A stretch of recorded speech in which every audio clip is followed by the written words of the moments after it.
કેમ છો ધુરંધર બાળકો? મજામાં? તો આજે પાછા ભેગા થયા છીએ ફિઝિક્સનો એક નવો લેક્ચર લઈને, ચેપ્ટર નંબર 5 ચુંબકત્વ અને દ્રવ્ય માટે. હવે લાસ્ટ લેક્ચરમાં આપણે સ્વાધ્યાયના દાખલાની વાત કરી હતી અને છેલ્લે પહોંચ્યા હતા આપણે 5.13. 5.12 સુધી આપણે બધા દાખલા સોલ્વ કરી લીધા. તો આજે આપણે શરૂ કરશું 5.13 થી, બરોબર? તો 5.13માં આપણી પાસે કંઈક રકમ આવી છે. તમને એવું કીધું છે કે સમશીતિત સમતલમાં મૂકેલા એક નાના ગજિયા ચુંબકની અક્ષ ચુંબકીય ઉત્તર દક્ષિણ દિશા સાથે એક રેખસ્થ છે. હવે ચુંબકની અક્ષ પર તેના કેન્દ્રથી 14 સેન્ટીમીટર અંતરે તટસ્થ બિંદુઓ મળે છે. તો આ સ્થળે પૃથ્વીનું ચુંબકીય ક્ષેત્ર 0.36 ગોસ છે અને ડીપ કોણ 0 છે. તો ચુંબકના કેન્દ્રથી તેના લંબ દ્વિભાજક પર આટલા જ અંતરે કુલ ચુંબકીય ક્ષેત્રનું મૂલ્ય કેટલું હશે? હવે પહેલાં તો આપણને જે વસ્તુ કીધી છે ને એની આપણે આકૃતિ દોરવાની ટ્રાય કરી જોઈએ, બરોબર? તો કે પૃથ્વીનું ચુંબકીય ક્ષેત્ર છે એ કંઈક આ રીતે છે, બરોબર?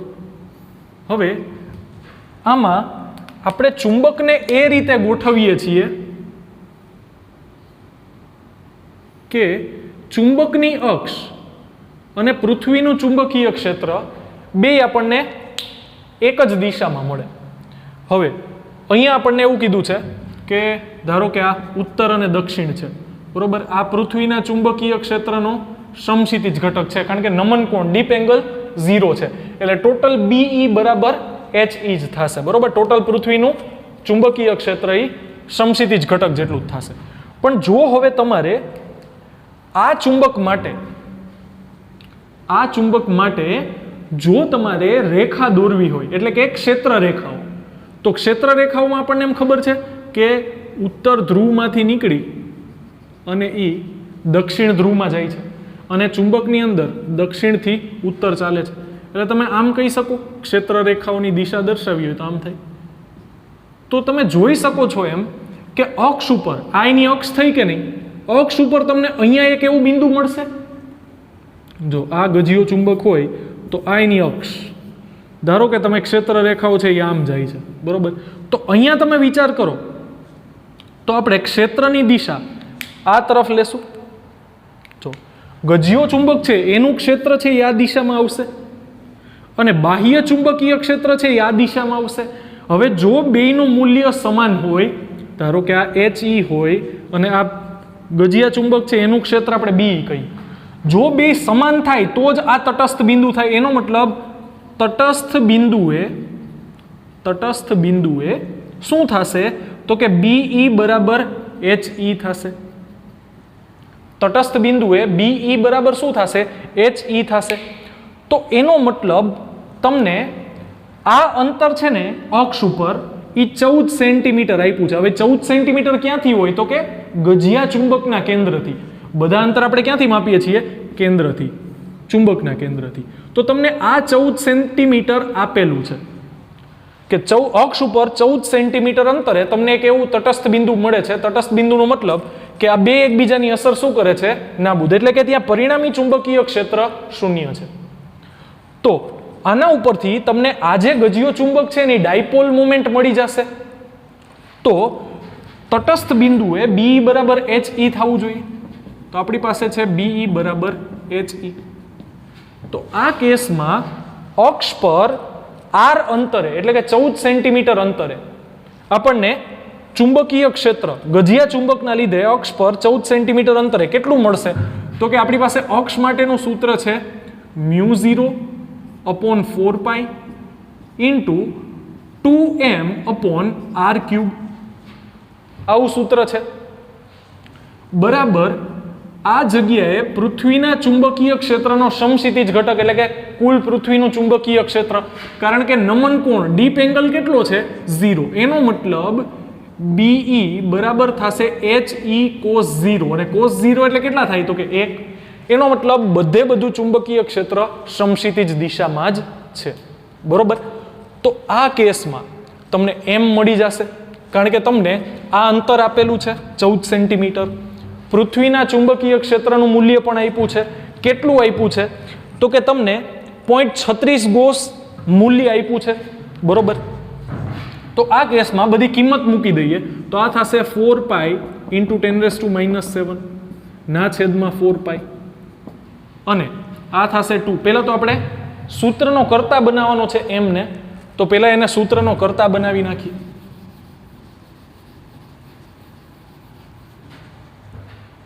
તો આ કેસમાં m બરાબર શું થશે? તો કે m બરાબર થશે he અથવા be into 4 pi r cube ના છેદમાં શું આવશે? તો કે 2 μ0. બરોબર, 2 અને μ0 છેદમાં જતા રહેશે. તો આ છે 0.36 ગોસ આપણને આપેલું છે. તો આ છે 0.36 ગોસ એટલે 10⁻⁴. પછી છે 4 પાઈ અને ડિસ્ટન્સ આપ્યું છે 14 સેન્ટીમીટર. 14 સેન્ટીમીટર એટલે 0.14 મીટર એનો સ્ક્વેર ક્યુબ. બરોબર, 3 ઘાત છે ના છેદમાં આ છે 2 અને μ0 એટલે 4 પાઈ ઇન્ટુ 10⁻⁷. તો 4 પાઈ ને 4 પાઈ તો કટ થઈ જશે. તો તમારે કરવાનું શું છે? 0.36 ગુણ્યા 0.14 નો ઘન અને સાથે હજી ભાગાકારમાં 2 આવશે. 10⁻⁷ અંશમાં જશે તો થઈ જશે 10⁻+7 -4 +7 +3 તો 10 ની ઘાત વધશે. હવે આ બધી ગણતરી તમે કરશો તો તમને જવાબ મળશે 0.49 એમ્પિયર ઇન્ટુ મીટર સ્ક્વેર. આ જે મોમેન્ટ છે ડાયપોલ મોમેન્ટ એનો જવાબ મળશે 0.49 એમ્પિયર ઇન્ટુ મીટર સ્ક્વેર, જેને આપણે ઓલમોસ્ટ 0.50 અથવા 0.5 એમ્પિયર ઇન્ટુ મીટર સ્ક્વેર કહી શકીએ. બરોબર, સેમ આવી લીથામાં ગણતરી છે. તમે પણ સેમ કેલ્ક્યુલેટરથી ગણતરી કરશો તો આવો જ જવાબ તમને મળી જશે. બરોબર, તો આ આપણને પહેલો જવાબ મળ્યો છે ડાયપોલ મોમેન્ટનો. બરોબર, કે તમને એવું પૂછ્યું છે કે કુલ ચુંબકીય ક્ષેત્ર, જો હવે આપણને થયું, હવે ચુંબકના કેન્દ્રથી તેના લંબ દ્વિભાજક પર આટલા જ અંતરે એટલે કે 14 સેન્ટીમીટર અંતરે કુલ ચુંબકીય ક્ષેત્રનું મૂલ્ય કેટલું હશે? હવે આ થયું આપણું અક્ષ પરનું બિંદુ. લંબ દ્વિભાજક પરનું વિષુવ રેખા પરનું બિંદુ કયું થાય? તો કે વિષુવ રેખા આ થશે, કેન્દ્રમાંથી આ રીતે પસાર થતી હોય. હવે અહીંયા તમે જુઓ તો ચુંબકીય ક્ષેત્રની દિશા કઈ છે? તો કે બાહ્ય ચુંબકીય ક્ષેત્રની દિશા આ છે, જે પૃથ્વીનું ચુંબકીય ક્ષેત્ર છે. બરોબર, જેને આપણે HE થી દર્શાવ્યું છે. બરોબર, તો અહીંયા હું લખું છું HE. અને હવે લંબ દ્વિભાજક છે અહીંયા, એટલે કે આ બિંદુ. બરોબર, ક્ષેત્ર રેખાઓ આમ પણ વિચારી શકાય ને, થોડોક મોટો ગાળો. તો અહીંયા તમે એરો દોરશો ચુંબકીય ક્ષેત્રનો તો આ રીતે થશે. બંધ ગાળો રચે ને, ઉત્તરથી નીકળી અને શેમાં જાય? દક્ષિણમાં. તો અહીંયા તમે સ્પર્શક દોરો તો આ ગજિયા ચુંબકના લીધે એના લંબ દ્વિભાજક પર ચુંબકીય ક્ષેત્ર કઈ તરફ થશે? તો કે પૃથ્વીના ચુંબકીય ક્ષેત્રની દિશામાં જ. ક્યાં થશે? પૃથ્વીના ચુંબકીય ક્ષેત્રની દિશામાં જ જવાબ મળશે. તો તમને લંબ દ્વિભાજક પર કેટલા અંતરે, તો કે સરખા કેટલા 14 સેન્ટીમીટર અંતરે કુલ ચુંબકીય ક્ષેત્ર કેટલું હશે એ જવાબમાં પૂછ્યું છે. બરોબર, તો સેમ આકૃતિ મેં દોરી છે એમ અહીંયા તમે જોઈ શકો છો એમ કે અહીંયા બધે જ પૃથ્વીનું ચુંબકીય ક્ષેત્ર તો છે જ સમાન. એ જગ્યાએ હવે તમને કેન્દ્રથી 14 સેન્ટીમીટર અંતરે હજી એક ક્ષેત્ર મળશે. એ કયું હશે? તો કે આ ગજિયા ચુંબકના લંબ દ્વિભાજક પર 14 સેન્ટીમીટર અંતરે ગજિયા ચુંબકના લીધે ઉત્પન્ન થતું ચુંબકીય ક્ષેત્ર, એનો મતલબ BE. તો ગજિયા ચુંબકના લીધે લંબ દ્વિભાજક પર 14 સેન્ટીમીટર અંતરે ચુંબકીય ક્ષેત્ર BE બરાબર. બરોબર, તો BE બરાબર. હવે લંબ દ્વિભાજક માટે આપણને સૂત્ર ખબર છે, અક્ષ પર હોય એના કરતા અડધું, તો એ થઈ જશે μ0 એમ ના છેદમાં 4 પાઈ ઇન્ટુ આર ક્યુબ, બરોબર? આ થશે, આટલો જવાબ મળે આપણને, બરોબર? તો આ કેસમાં તમે જોઈ શકો છો એમ કે એ જવાબ કેટલો થતો હતો, તો કે μ0 2m ના છેદમાં 4 પાઈ આર ક્યુબ બરાબર આપણે શું કહેતા હતા? HE. તો જો હું 2 ને છેદમાં મોકલી દઉં તો એ HE/2 થઈ જાય. હવે HE તમને કેટલું આપ્યું હતું? 0.36. તો એનો મતલબ આ જવાબ 0.36 નો અડધો થઈ જશે કે નહીં? ગણતરી કરવામાં આપણને કાંઈ વાંધો નથી, ગણતરી આપણે કરી જ શકીએ. જો ગણતરી કરશો તો આ થશે 4 પાઈ ઇન્ટુ 10⁻⁻7 પછી m. m નું મૂલ્ય તમને કેટલું મળ્યું? તો કે 0.50 ના છેદમાં 4 પાઈ ઇન્ટુ r એટલે કે 14 સેન્ટીમીટર. 14 સેન્ટીમીટર એટલે 0.14 નો ઘન. પાછી ગણતરી કરશો, સેમ જવાબ આવશે 0.36 ના અડધા એટલે કે 0.18 ગુણ્યા 10⁻⁴ ટેસ્લા એટલે આ થશે 0.18 ગોસ. ગણતરી કરવી હોય તો તમે છૂટ જ છે, તમને ગણતરી કરી શકો છો, પણ સિમ્પલ લોજિકની વાત છે. કોમન અહીંયા દેખાય જ છે કે જો μ0 2m/4 પાઈ આર ક્યુબ ની કિંમત HE જેટલી હોય તો આ બગડો કાઢી નાખીએ તો એ છેદમાં મોકલવો પડે કે નહીં? તો જો HE 0.36 ગોસ હોય તો અક્ષ પર જો અંતર સમાન છે ને એટલે જ આમાં પણ આપણે 14 સેન્ટીમીટર લીધું, આમાં પણ 14 જ સેન્ટીમીટર છે તો જ સમાન રહે. જો r બદલાઈ જાય તો જવાબ તો ગણતરી કરવી પડે, પણ અહીંયા બે 14 સેન્ટીમીટર કીધા છે તો અડધું થઈ જશે એટલે 0.36 ના અડધા 0.18 ગોસ થશે. હવે તમને અહીંયા લંબ દ્વિભાજક પરના બિંદુએ 0.18 ગોસ મળ્યું ગજિયા ચુંબકના લીધે અને 0.36 ગોસ છે પૃથ્વીનું ચુંબકીય ક્ષેત્ર અને બેયની દિશા પણ કેવી છે? એક જ. તો કુલ ચુંબકીય ક્ષેત્ર કેન્દ્રથી 14 સેન્ટીમીટર અંતરે લંબ દ્વિભાજક પર કેટલું મળશે? તો કે બેયનો સરવાળો એટલે B બરાબર BE પ્લસ BH અથવા HE. તો આ થયું 0.18 ગોસ અને આ થયું 0.36 ગોસ, તો જવાબ આવશે 0.54 ગોસ. ટોટલ ચુંબકીય ક્ષેત્રનો જવાબ ક્યાં? તો કે લંબ દ્વિભાજક પર 14 સેન્ટીમીટર અંતર. ટપા પડતા એ એકદમ સહેલો દાખલો છે, બરોબર? ખાલી કોન્સેપ્ટ આપણે સમજવાનો છે કે જે ગજિયો ચુંબક છે એની ગોઠવણ કઈ રીતે છે. જો એ સમજાઈ જશે તો એકદમ સિમ્પલ આ દાખલો. ગણતરીમાં આપણને સૂત્ર ખબર જ છે, બરોબર?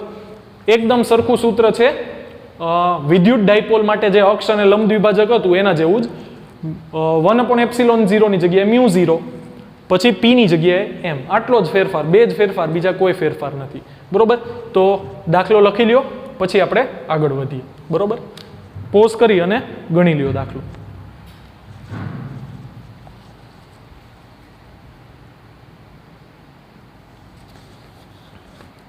ચાલો 5.13 થઈ ગયો. હવે આવીએ 5.14 ઉપર.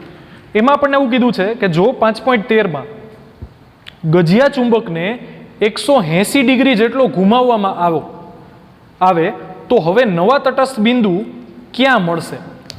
હવે નવા તટસ્થ બિંદુ ક્યાં મળશે એ આપણે મેળવવાનું છે. તો આપણે શું કીધું?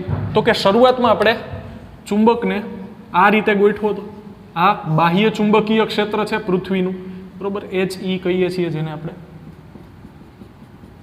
અને આપણે ગજિયા ચુંબકને કંઈક આ રીતે ગોઠવો તો અહીંયા ઉત્તર ધ્રુવ હતો, અહીંયા દક્ષિણ ધ્રુવ હતો, એટલે ક્ષેત્ર રેખાઓ ઉત્તરમાંથી નીકળીને દક્ષિણ તરફ જતી હતી, બરોબર?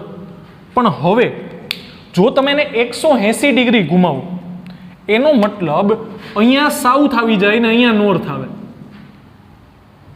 અહીંયા સાઉથ આવી જાય ને અહીંયા નોર્થ આવે, સોરી અહીંયા નોર્થ આવી જાય અહીંયા સાઉથ આવે, એટલે કે પેલા જે હતું એના કરતાં આપણે 180 ડિગ્રી એને ફેરવી નાખ્યું. તો હવે શું થશે? તો કે ક્ષેત્ર રેખાઓ ઉત્તરમાંથી નીકળી અને ક્યાં જશે? તો કે દક્ષિણમાં.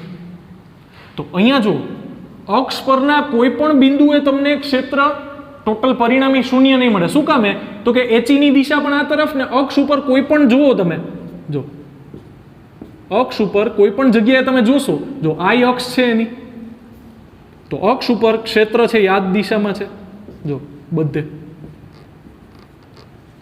અક્ષ ઉપર કોઈ પણ બિંદુએ તમને શૂન્ય મળે જ નહીં, કારણ કે બાહ્ય ક્ષેત્ર એટલે કે ચુંબકીય ક્ષેત્ર છે પૃથ્વીનું, બરોબર, જેને આપણે HE દર્શાવીએ છીએ, અને અક્ષ પર કોઈ પણ બિંદુએ ગજિયા ચુંબકને લીધે ક્ષેત્ર બે એક જ દિશામાં થાય, સરવાળો કોઈ દિવસ શૂન્ય થાય જ નહીં.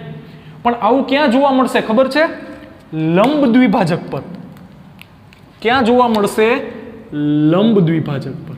જો આ બિંદુએ જો આ લંબ દ્વિભાજક થયો ને, કેન્દ્રથી જે આપણે ડાયપોલ છે, ચુંબકીય ડાયપોલ અથવા ગજિયો ચુંબક, એને દોરે લંબ, એટલે લંબ દ્વિભાજક થઈ ગયો. એ લંબ દ્વિભાજક પરના બિંદુએ તમે જુઓ, ગજિયા ચુંબક વડે ઉત્પન્ન થતું ક્ષેત્ર કઈ તરફ છે? તો કે પૃથ્વીનું ચુંબકીય ક્ષેત્ર છે ને HE, એની વિરુદ્ધ દિશામાં જો છે. ખાલી અહીંયા જેવું શક્ય બનશે, બીજે ક્યાંય નહીં થાય. તો એનો મતલબ તમને આ જગ્યાએ એવું થવું જોઈએ કે ગજિયા ચુંબકના લંબ દ્વિભાજક પર, ધારો કે આપણે આને ધારી લઈએ કે R અંતર છે, R અંતરે મળતું ચુંબકીય ક્ષેત્ર પૃથ્વીના ચુંબકીય ક્ષેત્રને સમાન હોવું જોઈએ. એનો મતલબ આવા કિસ્સામાં જવાબ ક્યાં મળશે? તો કે પેલું ઈ તો ક્લિયર થઈ ગયું કે લંબ દ્વિભાજક પર. કેટલા અંતરે? તો કે R અંતરે. કોન્સેપ્ટ સમજાઈ ગયો પેલા કે લંબ દ્વિભાજક પર શું કામે મળશે? અક્ષ પર તો મળશે જ નહીં. અક્ષ પર પેલા મળતું હતું, કારણ કે નોર્થ અહીંયા હતું, સાઉથ અહીંયા હતું. હવે તમે એને 180 ડિગ્રી ટર્ન કરી નાખ્યું, એટલે સાઉથ અહીંયા આવી ગયું, નોર્થ અહીંયા આવી ગયું. તો હવે અક્ષ ઉપર નહીં મળે, હવે લંબ દ્વિભાજક ઉપર મળશે. તો લંબ દ્વિભાજક ઉપર મળવા માટે B બરાબર HE જ થવું જોઈએ. તો લંબ દ્વિભાજક પર મળે એના માટે લંબ દ્વિભાજક પર R અંતરે ગજિયા ચુંબક વડે ઉત્પન્ન થતું ચુંબકીય ક્ષેત્ર બરાબર પૃથ્વીનું ચુંબકીય ક્ષેત્ર જે તે સ્થળે, જે 0.36 ગોસ આપણને આપેલું જ છે રકમમાં. તો લંબ દ્વિભાજક માટે આપણી પાસે સૂત્ર શું છે? તો કે μ0/4π ઇન્ટુ m/x³ અથવા r³ બરાબર શું થશે? તો કે HE જે આપણને આપેલો છે 0.36 ગોસ. તો હવે આપણને ડાયપોલ, જો ગજિયો ચુંબક બદલાનો જ નથી, જે દાખલા 13માં હતો એ જ 14માં છે, એનો મતલબ મોમેન્ટ સરખી જ છે. બાહ્ય ચુંબકીય ક્ષેત્ર એટલે કે પૃથ્વીનું ચુંબકીય ક્ષેત્ર 0.36 ગોસ જ રહેવાનું છે, કાંઈ બદલાવાનું નથી. ખાલી બદલાઈ શું જશે? તો કે અંતર R બદલાઈ જશે. વિષુવ રેખા પરના એવા અંતર તમારે મેળવવાના છે જ્યાં તમને ચુંબકીય ક્ષેત્ર શૂન્ય મળે. આમાં કઈ 14 સેન્ટીમીટર ને એવું તો આપ્યું નથી. તટસ્થ બિંદુ તમારે મેળવવાનું છે. કઈ જગ્યાએ મળશે? તો કે વિષુવ રેખા પર. તો એનો મતલબ આમાંથી હું r³ ને સૂત્રનો કરતા બનાવું તો એ થશે μ0m ના છેદમાં 4π HE. તો આ થશે 4π ઇન્ટુ 10⁻⁻7 ઇન્ટુ મોમેન્ટ કેટલી મળી હતી? તો કે 0.5 એટલે કે 5 ગુણ્યા 10⁻1 ના છેદમાં 4π ગુણ્યા HE એટલે કે 0.36 અને ગોસ છે એટલે ટેસ્લામાં ફેરવીએ તો 10⁻4. તો 4π કેન્સલ થશે. તો જો તમે r³ નો જવાબ મેળવશો તો આ 10⁻7 છે. કેલ્ક્યુલેશનમાં તમે 0.5 લઈને જ કર્યું હોય કદાચ, બરોબર. તો આનો જવાબ કેવો આવશે ને એ કહું તમને, મારે જોવો પડશે, બરોબર. એનો જવાબ તમને મળશે 1.388 ગુણ્યા 10⁻3 એટલે કે ધારો કે તમે આને 0.5 જ રહેવા દીધા, બરોબર. એટલે જો તમે 0.5 ભાગ્યા 0.36 કરશો તો તમને જવાબ મળશે 1.388 અને 10⁻4 અંશમાં આવે તો પ્લસ થાય, -7 પ્લસ 4 એટલે -3. તો આવો જવાબ તમને મળશે. હવે ઘન છે, આપણે શું કરવું પડે? ઘનમૂળ. તો ઘનમૂળ કરીએ તો એ ઘનમૂળ થશે 1.388 નું ઘનમૂળ અને 10⁻3 નું ઘનમૂળ. હવે 10⁻3 નું ઘનમૂળ તો 10⁻1 થઈ જશે, બહુ સિમ્પલ છે. બટ પ્રોબ્લેમ આવશે અહીંયા 1.388. તો આપણે શું કરશું? જે જવાબ છે ને એને આપણે બે બાજુ લોગ લેશું, બરોબર. લોગ R, બરાબર. આની તો ચિંતા છે જ નહીં, એને તો રહેવા જ દઈએ એકલું અટુલું સાઈડમાં, ખાલી આની વાત કરીએ. તો આ શું થશે? તો કે લોગ 1.388 નું ઘનમૂળ એટલે લોગની કેટલી ઘાત છે? 1/3. જે કાંઈ પણ ઘાત હોય આગળ ગુણાકારમાં આવી જાય તો આ થઈ જશે 1/3 લોગ 1.388 અને આ થશે log r. તો log 1.388 ની તમે ટેબલમાં કિંમત જોશો તો તમને કાંઈક મળશે, બરોબર. અત્યારે મારી પાસે અવેલેબલ નથી, તો એની તમને કાંઈક કિંમત મળશે. એને ભાંગ્યા 3 કરશો એટલે પાછી કાંઈક કિંમત મળશે. એ તમને r ની કિંમત નથી મળી, એ હજી તમને log r ની કિંમત મળી છે. તો તમે r ને સૂત્રનો કરતા બનાવો તો તમારે એન્ટી લોગ લેવું પડે, જે કંઈ પણ આ કિંમત આવી હોય એનું. પછી જઈને તમને r નો જવાબ મળશે 1.115. પછી જઈને તમને r નો જવાબ મળશે 1.115. એ કોનું ઘનમૂળ થયું? તો કે 1.388.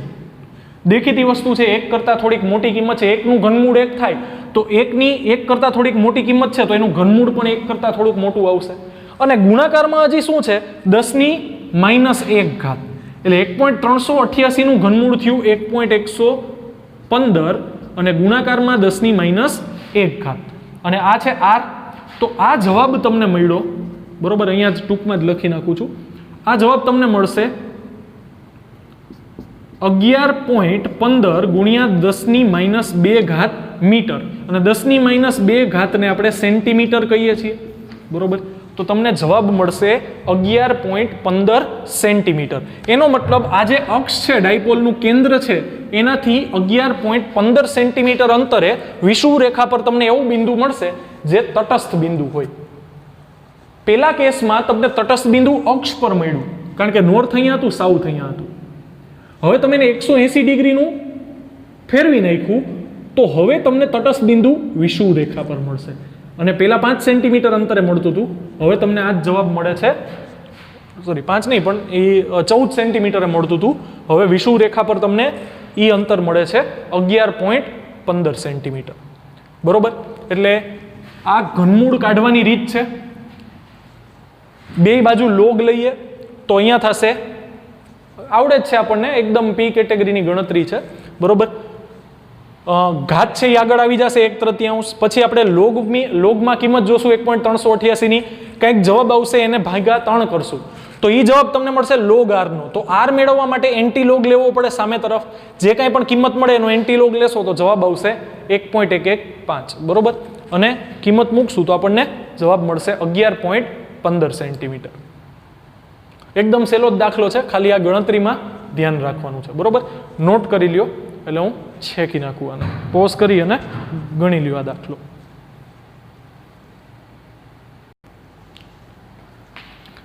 ચાલો, એના પછી આપણી પાસે દાખલો છે 5.15. એમાં તમને એવું કીધું છે કે 5.25 ગુણ્યા 10⁻2 ઘાત joule tesla inverse magnetic moment ધરાવતા નાના ગજિયા ચુંબકને તેની અક્ષ પર પૃથ્વીના ચુંબકીય ક્ષેત્રને દિશાને લંબ રહે તે રીતે રાખવામાં આવે છે.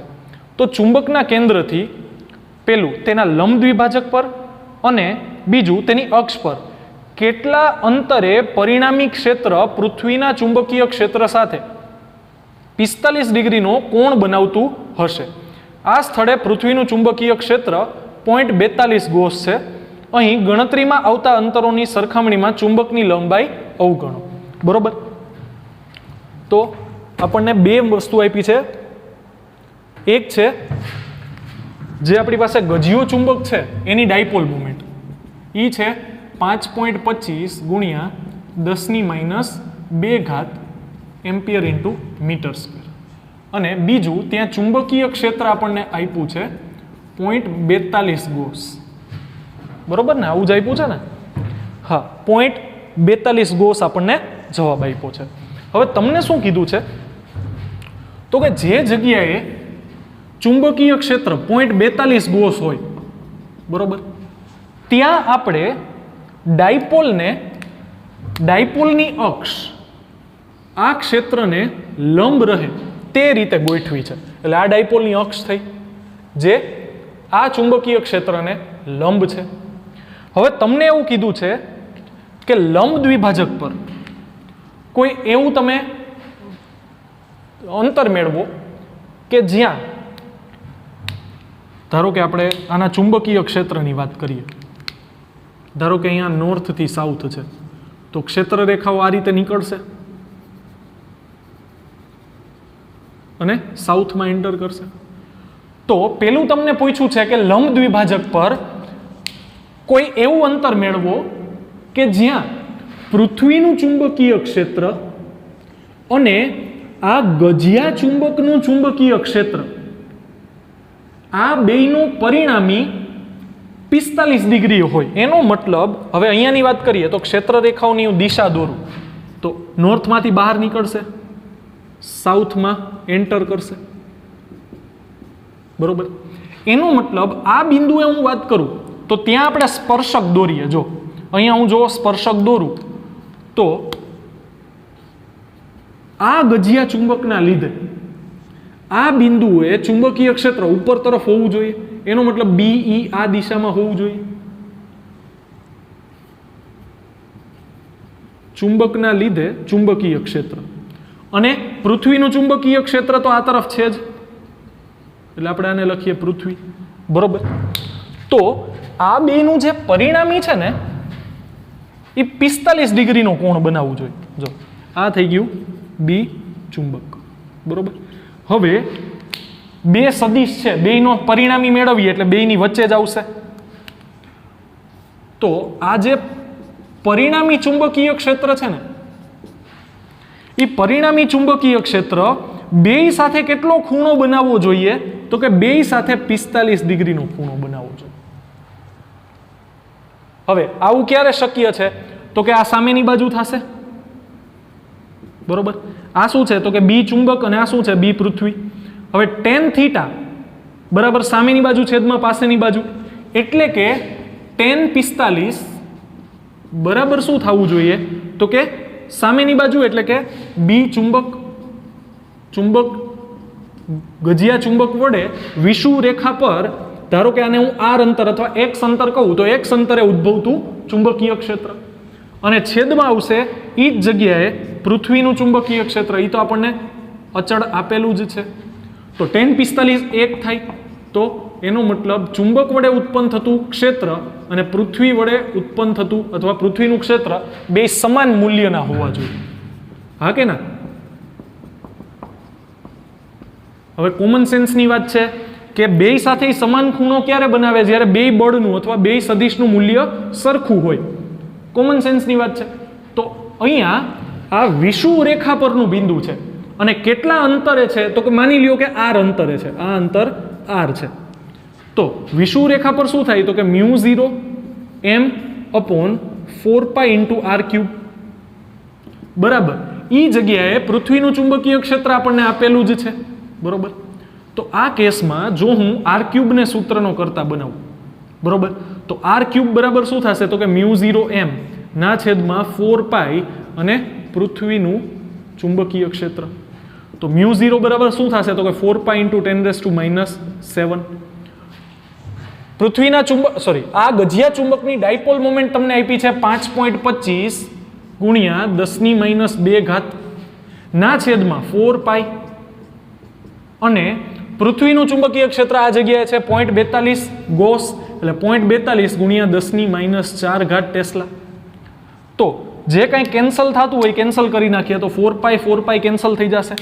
અને હવે જો તમે આ r³ ની ગણતરી કરશો તો આ r³ નો તમને જવાબ મળશે, જેની હું ડાયરેક્ટ ઉઠાંતરી કરું છું. એ જવાબ તમને મળશે 125 × 10⁻⁶. આ 10⁻⁴ ઉપર જાય, આ તમને મળશે 125 × 10⁻⁶. તો હવે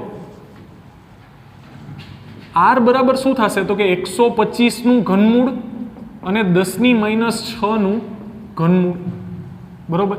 હવે 125 નું ઘનમૂળ 5 થશે ને 10⁻⁶ નું ઘનમૂળ થશે 10⁻² મીટર.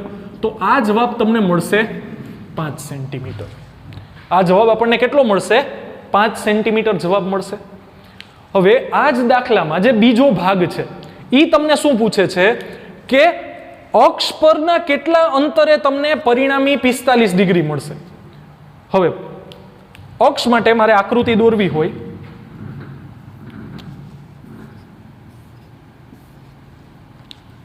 તો અહીંયા શું થશે તો કે આ ચુંબક છે, પરિસ્થિતિમાં કોઈ ફેરફાર નથી. અહીંયા શું થશે તો કે આપણે ક્ષેત્ર રેખાઓ આમ દોરીએ છીએ, બરોબર, નોર્થમાંથી નીકળી અને સાઉથ તરફ જાય છે, બહારની બાજુની વાત કરીએ તો અહીંયા તમે જુઓ, અહીંયા શું થશે, ચુંબકનું ચુંબકીય ક્ષેત્ર નીચે તરફ છે અને આ જ જગ્યાએ પૃથ્વીનું ચુંબકીય ક્ષેત્ર તો આ તરફ છે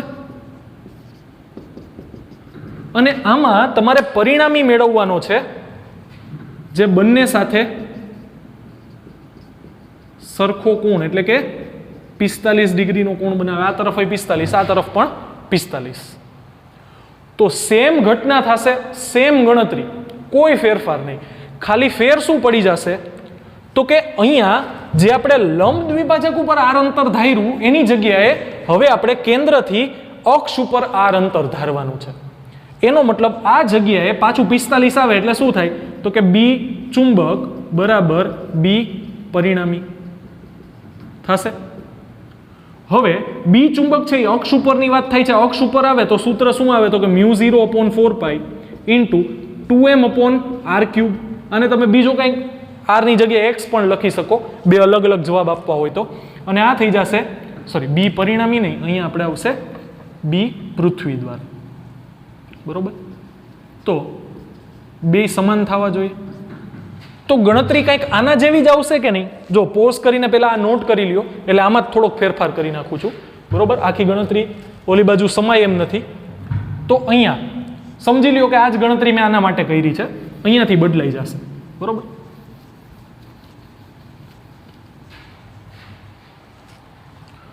તો અહીંયા શું આવતું હતું, બધી કિંમત મૂકતા હતા, r³ ને સૂત્રનો કરતા બનાવતા હતા. તો અહીંયા હવે આવી જશે 2m. તો જે જવાબ આવતો હતો 125 ગુણ્યા 10⁻6, એ તો એમનો એમ રહેશે, એને ગુણ્યા 2 થઈ જશે એટલે કે 250 ગુણ્યા 10⁻6 r³.